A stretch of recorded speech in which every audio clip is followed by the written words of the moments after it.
Halo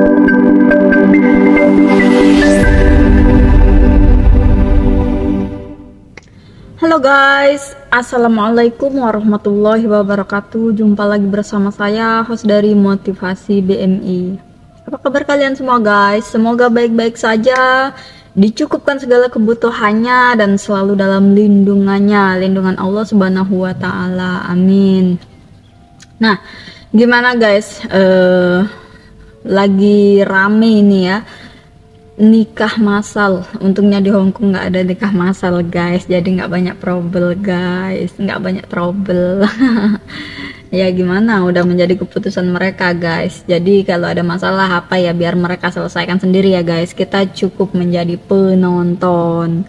Kalau mau komen ya komen aja, tapi ya buat apa komen kalau nggak baik gitu kan, karena mereka udah memutuskan. Berarti kalau mereka sudah memutuskan, mereka sudah siap mendapat dan menerima segala konsekuensinya. Oke ya begitu.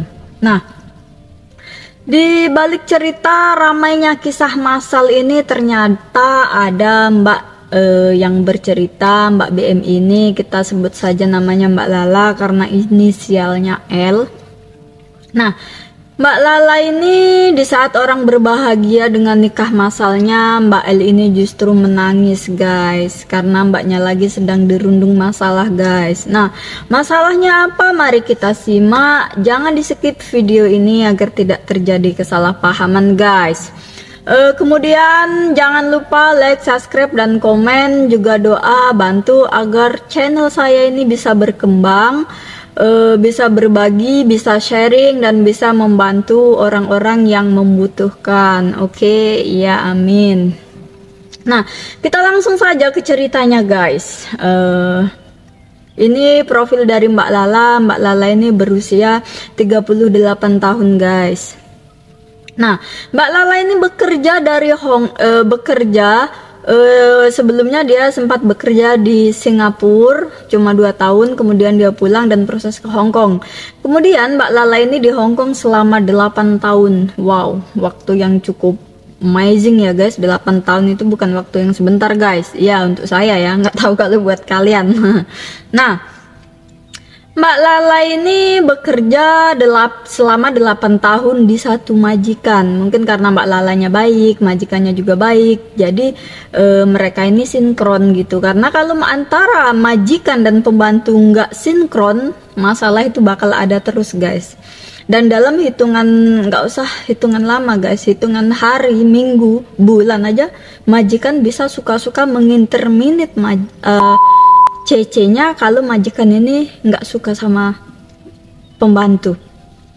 Nah, jadi si Mbak Lala ini karena dia betah di majikan itu, majikan juga tahu gimana pekerjaan Mbak Lala ini, jadi mereka itu sampai 8 tahun. Nah, kemudian karena anaknya majikan Mbak Lala ini udah gede-gede, jadi majikan ini memutuskan untuk pindah negara, yaitu pindah ke England guys. Nah, kemudian Mbak Lala ini sebenarnya diajak, ayo ikut kerja di England, nanti tak bayar UMR England gitu kan.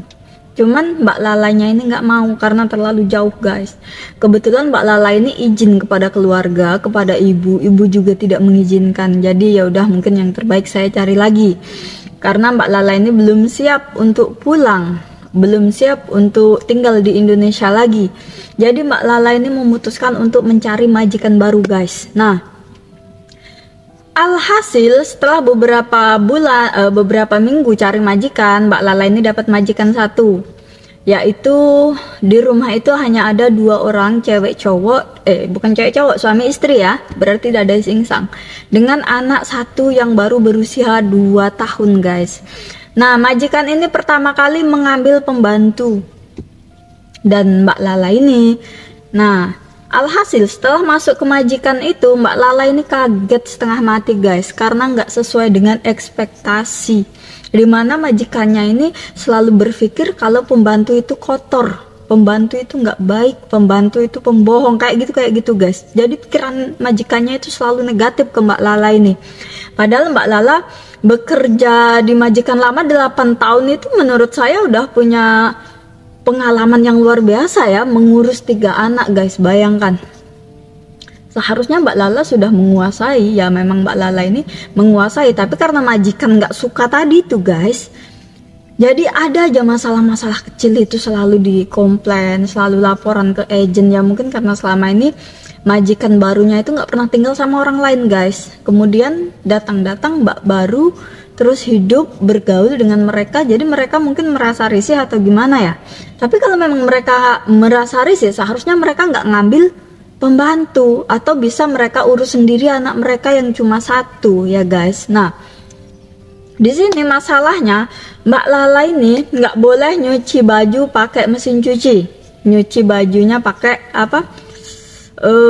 Mesin bajunya itu bukan, nyucinya itu pakai tangan guys. Karena majikannya ini nggak mau badan Mbak Lala ini bersentuhan dengan perabot yang ada di rumah itu.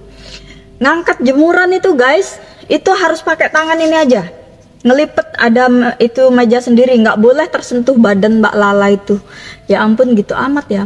Dan yang lebih menyakitkan lagi guys, ketika anak Mbak Lala ini pengen mbak gendong aku atau menangis, itu nggak boleh digendong. Bayangkan gimana kita mau nenangin anak kalau kita nggak boleh sentuh anak gitu kan. Nah, si Mbak Lala ini udah pusing, udah mana pekerjaan kadang dikerjakan sendiri sama singsang sama bapaknya ini, sama tuannya, sama majikan cowok, dibersihkan sendiri apa mereka itu lah. Terus Mbak Lalanya kan bingung guys, lah terus aku aku disuruh kerja di sini, ini aku disuruh ngapain, semuanya nggak boleh dikerjain karena dengan alasan majikannya jijik. Kalau anaknya mau deketin Mbak Lala, majikannya selalu bilang jangan deket-deket Mbak itu bukan namanya lagi, langsung disebut aja Lala, karena di situ majikannya kayak nggak ada sopan santun juga sama sekali ya guys. Ini Bando. Nah, setiap anaknya ini mau deketin Mbak Lala, majikannya selalu melarang karena bilangnya jangan deket Mbak Lala itu kotor, pembantu itu kotor. Ya ampun, sakit hati banget ya guys, saya dengarnya juga sakit hati guys. Nah, kemudian suatu hari Mbak Lala ini itu duduk aja guys. Kadang kan kita duduk itu ada sendenan gitu ya guys, itu nggak boleh guys, harus di atas kursi itu, nggak boleh nyentuh barang-barang lainnya itu kalau lagi makan. Terus Mbak Lala ini makan guys, kalian tahu, sama majikannya ini dibeliin sumpit sama apa itu yang dari itu loh guys, mungkin belum pernah ya nemuin majikan yang seperti ini. Majikan Mbak Lala ini disuruh pakai sumpit yang sekali pakai, terus pakai piringnya juga piring dari kertas itu yang sekali pakai guys. Bayangkan, aduh ya Allah, semoga kita semua terhindar guys dari majikan-majikan yang seperti ini, amin. Nah, kemudian suatu hari Mbak Lala di situ baru 1 bulan guys, udah 1 bulan itu berat badan Mbak Lala udah itu karena makan juga kurang, karena setiap pulang liburan apa itu nggak boleh bawa apa-apa sama sekali, nggak boleh masuk rumah guys, tas itu selalu dicek sama majikannya, bayangin. Terus Mbak Lala di situ udah tertekan, badan kurus. Pas kebetulan Mbak Lalanya yang nggak betah tapi mau ngebreak, gimana namanya kerja gitu kan. Jadi Mbak Lala ini berusaha bertahan di majikan itu guys. Kemudian suatu hari majikannya ini kerja semua, Mbak Lala ini dengan anaknya bermain. Nggak sengaja atau gimana nggak tahu, Mbak Lala ini duduk di kursi sofa guys. Ya mungkin karena lupa atau lelah atau gimana ya guys. Tahu-tahu Mbak Lala entah disengaja, ya nggak tahu juga kita. Tahu-tahu Mbak Lala ini duduk di kursi sofa depan kamera guys. Kemudian kamera itu berbunyi, "Hei Lala, ngapain kamu duduk di situ? Kamu siapa?" kata majikan cowoknya ini. Aduh, Mbak Lalanya kaget, ini kamera kok bisa ngomong gitu kan. Nah, kemudian Mbak Lala ini maaf gitu. Mbak Lala ini langsung pergi, nggak duduk di kursi sofa lagi. Terus dia langsung ditelepon sama majikannya, "Kamu siapkan semua barang-barang kamu. Hari ini juga kamu keluar rumah." Hah? Kasihan sekali guys. Kemudian Mbak Lala ini aduh, cuma duduk di kursi sofa aja langsung di-interminate guys. Ini kalau majikan nggak suka guys, masalah sekecil apapun bisa langsung di-interminate. Ya Allah, ngeri ya guys. Iya, itu makanya saya selalu sarankan, tekankan, tabung uang kalian, karena kita nggak pernah tahu bagaimana hari kita ke depannya, bagaimana besok. Tabung uang kalian dan jauhi hutang, ini yang kedua guys. Tanpa hutang kita bisa hidup sukses, tanpa hutang kita bisa pelan-pelan jalan kita dimudahkan. Tapi kalau kita banyak hutang, kita berhutang, aduh ngeri guys. Biasanya harga diri kita itu hancur hanya karena hutang. Orang nggak percaya sama kita hanya karena hutang. Orang sakit hati dengan kita karena hutang nih ya. Jadi tabung uang kalian dan jangan pernah berhutang, itu pesan dari saya. Boleh berhutang tapi secepatnya membayar, biar itu memudahkan jalan kalian. Nah, aduh kok aku jadi emosi ya. Kasihan juga dengan nasib Mbak Lala ini.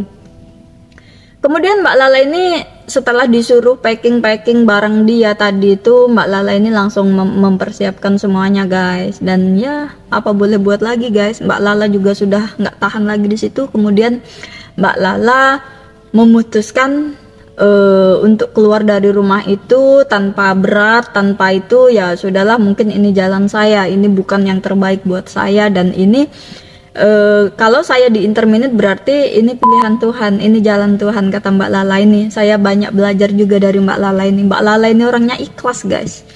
Mbak Lala ini dia menerima karena dia berpikir ini pasti ketentuan Tuhan. Nggak mungkin kalau nggak ketentuan Tuhan, mungkin saya bakal dapat yang lebih baik lagi dari ini. Saya perbaiki lagi diri saya, kata Mbak Lala. Nah, ya udah, jadi kemudian Mbak Lala ini malam majikannya datang lebih awal dari biasanya. Kemudian Mbak Lala disuruh beringkes dan langsung disuruh ke agent. Kemudian Mbak Lala ini datang ke agent dan memutuskan untuk mencari majikan lagi.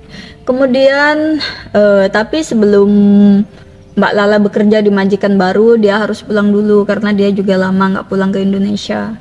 Jadi Mbak Lala ini sedang mencari majikan. Setelah dapat majikan, visa turun, nggak tahu nunggu visa turun atau gimana, Mbak Lala nanti mau pulang dulu guys ke Indonesia. Nah, maka dari itu mari kita berdoa bareng-bareng, kita doakan Mbak Lala, semoga Mbak Lalanya ini diberi kemudahan oleh Allah Subhanahu wa Ta'ala, dan semoga kita semua juga selalu dalam lindungannya ya guys. Ya amin. Nah, cukup sampai di sini cerita saya kali ini. Bisa dipetik pelajarannya, ambil sisi baiknya dan buang sisi buruknya. Dan cukup sampai di sini. Wabillahi taufiq wal hidayah. Wassalamualaikum warahmatullahi wabarakatuh. Bye bye.